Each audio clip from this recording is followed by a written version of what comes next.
Okay, we're now on slide number three, video number three, and we're going to be talking about nonlinear binding.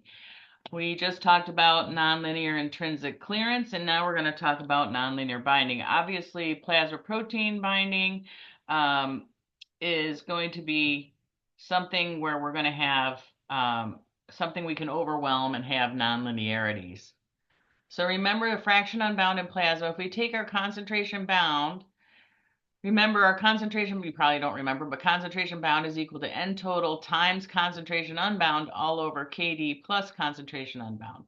If we slide this over here, we see this is another Michaelis-Menten equation, right? And in most cases, our concentrations that we see are much less than the Kd for the drug. And as long as that's the case, then our concentration falls out of our equation. And the thing that determines the ratio of binding is the number of binding sites and the affinity for the drug, between the drugs, the concentration where half of the binding sites are full.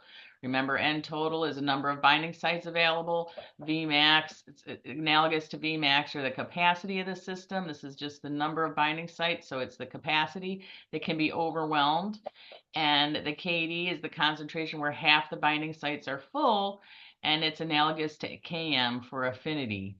As long as the Kd is much greater than the concentration unbound, the concentration unbound will fall out in importance, and you'll have linear binding as long as this relationship stays the same. So in most cases, as our concentration increases, the fraction unbound remains constant because concentration is not a determinant. Therefore, it's concentration independent and linear. This is fraction unbound in the plasma. So if it becomes nonlinear and we have to consider the concentration because the concentration is more similar to the Kd or in the range of Kd, we have to consider that concentration unbound here. That means that it's concentration dependent. And if you overwhelm those binding sites, what's going to happen? The fraction unbound is going to go up, isn't it? There's going to be higher free fraction of drug. So this should be linear. This should be straight, even though it dips a little bit.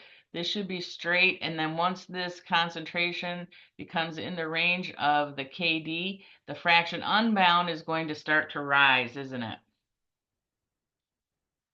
So again, it's about this relationship between Kd and concentration, and that's what determines your nonlinearity. You can imagine how that gums everything up. So in our next group, we're going to be talking about nonlinear bioavailability. Thank you.